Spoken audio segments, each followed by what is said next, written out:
ইহুদি জাতি, কেউ কেউ বলে মুসা আলাইহিস সালামের উম্মত, কথাটা ঠিক না।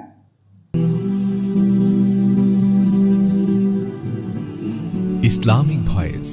Follow Islam as your lifestyle. ইহুদি জাতি মুসা আলাইহিস সালাম থেকে শুরু, এই কথাটাও ঠিক না। ইব্রাহিম আলাইহিস সালামের বড় ছেলে ইসমাইল আলাইহিস সালাম, মা হাজারের গর্ভজাত সন্তান। তার 13 বছর পরে প্রথম বিবি মা সারা তার গর্ভে আরেকজন পুত্র সন্তান জন্মগ্রহণ করেছিলেন, ইসহাক।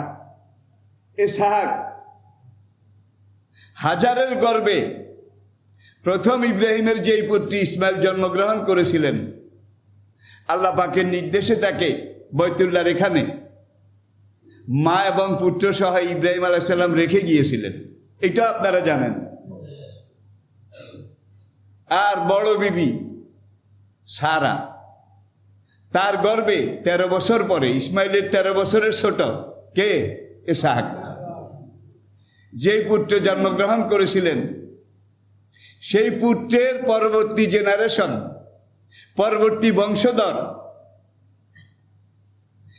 একেবারে আজ পর্যন্ত যারা যুগ পরম্পরায়, কাল পরম্পরায়, সময় পরম্পরায় এসেছিল, প্রজন্মের পর প্রজন্ম,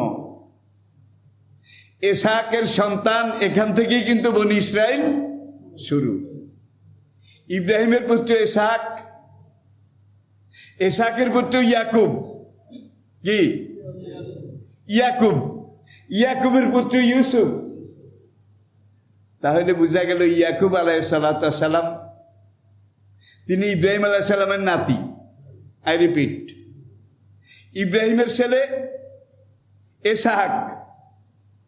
ইসহাকের ছেলে ইয়াকুব। তাহলে ইয়াকুব ইব্রাহিমের কি নাতি, ইয়াকুবের ছেলে ইউসুফ ইব্রাহিমের পুত্র, কি প্রপৌত্র।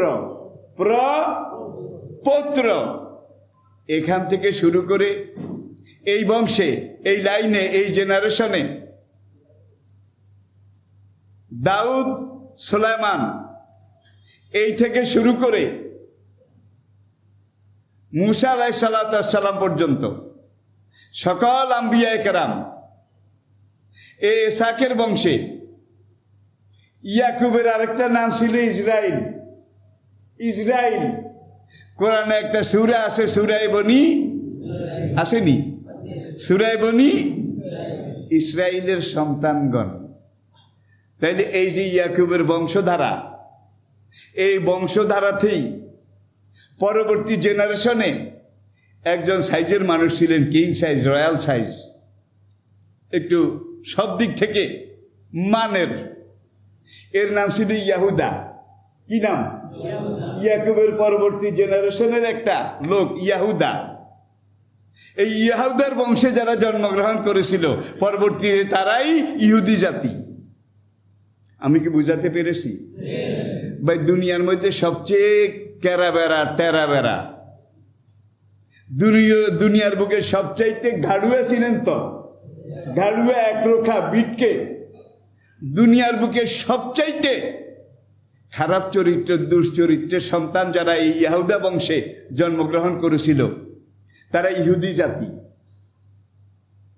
এই জাতিটা সকালে বলতে আমরা এটা মেনে নিলাম, নবী যখন দাওয়াত দিতেন বলতে আমরা এটা মেনে নিলাম, আবার বিকালে বলতে আমরা তো এখন আর সকালের কথায় নাই। সকালে মুসলমান, বিকালে কাফের, এইটা ছিল তাদের থিওরি। দাউদ আলাইহিস সালামের জামানায় আল্লাহ পাক একবার সিদ্ধান্ত নিলেন ইহুদি জাতি তাদেরকে পরীক্ষা করবেন। আল্লাহ পাক তাদেরকে বললেন, লা তা'তাদু ফিস সাবতে, তোমরা সপ্তাহের 6 দিন মাছ ধরো। সাগর পাড়ের এলাকা ছিল, কিন্তু শনিবারটা মাছ ধরা বন্ধ। এই নির্দেশ কে দিয়েছেন? আল্লাহ পাক। তাইলে তারা মৎস্যজীবী ছিল, এই ইয়াহুদার এই প্রথম বংশ পরম্পরা যতগুলা লোক ছিল তাদের অধিকাংশ কিন্তু জেলে, সাগরে মাছ ধরে এগুলা নিজেরা খেত, বিক্রয় করত, এভাবেই তাদের সংসার চলত। এখন আল্লাহ পাক বললেন শনিবার বন্ধ, মাছ ধরা হারাম, আল্লাহর নির্দেশ। শনিবার বাদ দিয়ে তোমরা যত পারো ধরো। এখন রবিবারেও ধরে, সোমবারেও ধরে, মঙ্গলবারেও ধরে, শুক্রবার পর্যন্ত ধরে, মোটামুটি পাওয়া যায় কিছু কিছু। শনিবারে ভাই রে ভাই, মাছ রে মাছ, সাগরের কিনারে এসে মাছ শুধু খলবল করে, শুধু মাছ আর মাছ। তখন ওদের যারা একটু চালাক, কায়রে আজকে তো নিষেধ, মাছের যে জোয়ার। আমাদের দেশে, আমাদের ছোটকালে আষাঢ় মাসে পুকুরে জান ছাড়লে কি অবস্থা হইতো, বুড়ারা বলতে পারবে। আজকালের ছেলেরা দেখেও নাই, বলতেও পারবে না, আমি বুঝাতেও পারবো না। হ্যাঁ, মাছের জোয়ার কিভাবে, কাকে বলে? এখন শনিবারে ভাই মাছের জোয়ার, খালি মাছ উপরের দিকে লাফাইয়া উঠে। এখন ইয়াহুদিদের কিছু চালাক মানুষ, সমাজের নেতা, তারা বললো একটা কাজ কর, শনিবারে তো ধরা নিষেধ, ধরলে তো হারাম হয়ে যাবে, তোরা তোদের ওই ভিতরে একটা গর্ত কর, একটা গর্ত করে এর মধ্যে পানি দে, বা তোদের ভিতরে যেসব পুকুর জাঙ্গাল আছে যেগুলাতে পানি আছে, এগুলার সাথে সাগরের জাম, ড্রেন, নালি কেটে দে, মাছ যেইভাবে উপরের দিকে উঠে। ওরা এখন ওদের পুকুর, জাঙ্গাল, ডোবা এগুলার সাথে সাগরের নালি কেটে দিল। এখন ভাই শনিবারে মাছ লাইনে লাইনে, হাজার হাজার, লাখে লাখে, ঝাঁকে ঝাঁকে ওদের পুকুর, ডোবা সব মাছে ভরে গেছে। আবার আল্লাহ পাকের নির্দেশ, এই মাছ কিন্তু শনিবার থাকতে থাকতে নেমে যাবে। এখন ওরা বললো যে এক কাম কর, মাছ যখন উঠছে জানো বাঁধে, এটা বুঝছেন তো, তোরা তোদের নালাগুলা বাঁধ দিয়ে আটকায় দে, মাছ যেন নামতে, সব মাছ আটকাইয়া ফেলা। খবরদার শনিবারে ধরিস না, আল্লাহ নিষেধ, আমরা রবিবারে ধরবো, তোরাও রবিবারে ধরবি। তাহলে শনিবারে ধরে না, ঠিক আটকায় নাকি, মাছকে আটকায়, রবিবারে ধরে। আল্লাহ পাক বললেন লা তাদু ফিস সাবতে, শনিবারের ব্যাপারে তোমরা খবরদার সীমা লঙ্ঘন। ওরা কয় আল্লাহর নবী, কে হে আল্লাহর নবী, আমরা তো শনিবারে ধরি না, আল্লাহর দোহাই ধরি না, আমরা রবিবারে ধরি। কিন্তু শনিবারে যেই মাছ আটকাইছে ভাই, এগুলা সারা সপ্তাহ খেলেও ধরলেও শেষ হওয়া তো দূরের কথা, কমবেও না। এখন নবী যতই বলে যে না আমরা শনিবারে ধরি না, খোদার কসম আমরা শনিবারে ধরি না, নবীকে আটকাও তো, আল্লাহ তো আটকাইতে মানা করে নাই, ধরতে নিষেধ করেছে। ফাকুলনা লাহুম কুনু কিরাদাতান, আল্লাহকে বান্দামি করস কার সাথে? যেগুলার বয়স 40-এর নিচে ছিল, ওই সীমা লঙ্ঘনকারী, তারা সব শুকর হয়ে গেছে। বুড়াগুলা বুড়া শুকর, জোয়ানগুলা বুড়া বান্ধব। 3 দিন পর্যন্ত পুরো এলাকাটা এখন আর মানুষ নাই, হয় শুকর নয় বান্দর। 3 দিন এই ক্যাশ ব্যাস করে তারপরে তারা আল্লাহর গজবে সব হালাক হয়ে গেছে। তো বনি ইসরাইল জাতি এমন একটা চালাক, শেয়ানা নয় সাড়ে শেয়ানা, এই জাতিটা হযরত জাকারিয়া আলাইহিস সালামকে করাত দিয়ে ছিঁড়ে 2 ভাগ করেছিল, এটা আপনারা সবাই জানেন। জাকারিয়া আল্লাহর নবী, তিনি আল্লাহর জমিনে আল্লাহর পক্ষ থেকে দ্বীনের দাওয়াত দিয়েছেন, অন্য কোনো অপরাধ তো করেন নাই। এখন বনি ইসরাইলের কিছু লোক বলল জাকারিয়া দ্বীনের কথা বলে, ওয়াজ করে, ধর্মের কথা বলে, কিন্তু আসলে ধর্ম জাকারিয়ার নিয়ত না। জাকারিয়ার নিয়ত হলো ওয়াজ করে টোরে দেশের ক্ষমতা দখল করবে। দেখছেন কারবার? জাকারিয়া আসলে ওয়াজ করে না, সে ওয়াজের নামে রাজনীতি করে। এই কথাটা তখন ছিল, এই যুগে তো নাই। আছে আছে ওয়াজ করলেই কি এগুলা ওয়াজ না, এগুলা সব রাজনীতি। এরা ক্ষমতা দখল করতে চায়।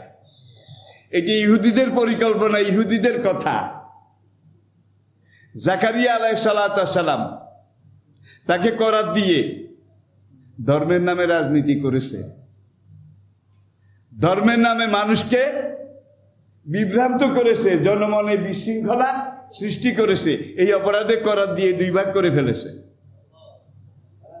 জাকারিয়া থেকে শুরু করে হযরত ইয়ারমিয়া, নামটা মনে রাখবেন, জাকারিয়া থেকে শুরু ইয়ারমিয়া আলাইহিস সালাম পর্যন্ত 50,000 নবীকে তারা বিনা দোষে এইভাবে জবাই করেছে। সেই জাতি এই ইহুদি জাতি। 50,000 নবীকে তারা কতল করেছে, হত্যা করেছে, শহীদ করেছে বিভিন্ন অপবাদ দিয়ে, এক একজনের উপরে এক একটা বদনাম, অভিযোগ। এগুলো দিয়ে আল্লাহ দ্বীনের কাজ যারা করেছে, দ্বীনের দায়ী, দ্বীনের রায় হিসেবে আল্লাহর পক্ষ থেকে জমিনে যারা দাওয়া কাজ করেছে তাদেরকে হত্যা করেছে। কোরআনে আপনারা তেলাওয়াত করেন প্রত্যেক দিন, অতাকতুলুল আম্বিয়া বেগায়রে। এই বলি ইসরায়েল জাতি, এই ইহুদি জাতি জাকারিয়া থেকে ইয়ারমিয়া পর্যন্ত 50,000 নবীকে বিনা দোষে শহীদ করেছিল। আল্লাহ পাক সেই যুগে এক জালিম বাদশাহ, জালিম, মোমেন নয়, সেই জালিম বাদশাকে ইহুদি জাতির উপরে এনে চড়াও করে দিলেন। বাদশার নাম বখতে নসর। কি নাম? বখতে নসর। দেখছেন নি, কান্ডা দি কান্ডা উঠায়। এই বখতে নসর এসে একাধারে যখন এই ইহুদিদেরকে পাইকারি হত্যা করা শুরু করলো, শুরু করতে করতে করতে করতে অল্প কয়েকজন বাকি আছিল, আর সব খতম। তাফসিরের মধ্যে লিখেছে, একদিন একজন আল্লাহওয়ালা দরবেশ, দুনিয়া ত্যাগী ব্যক্তি নবী জাকারিয়ার কবরের সামনে এসে দাঁড়িয়েছে। দাঁড়িয়ে কবর জিয়ারত করার পরে ওই ব্যক্তি বলে, আয় নবী জাকারিয়া, কে তু নবী হাইয়া জালেম? হে জাকারিয়া, তুমি কি নবী নাকি জালেম? তোমারে খুন কি বদলা মে, তুমি একজনকে হত্যা করেছে, এর অপরাধে পুরা বনি ইসরায়েলের জাতি লক্ষ লক্ষ ঝাঁকে ঝাঁকে তারা নিজেরা নিজেরা মারামারি করে, নিজেরা নিজেরা কাটাকাটি করে শেষ হয়ে গেছে। আপ ভি তুম উনকো মাফ नहीं कर सकता? এখনো হে জাকারিয়া, তুমি কি তাদেরকে মাফ করবে না? তখন তাদের এই গৃহযুদ্ধ, নিজেদের মধ্যে কাটাকাটি মারামারি, এটা বন্ধ হলো।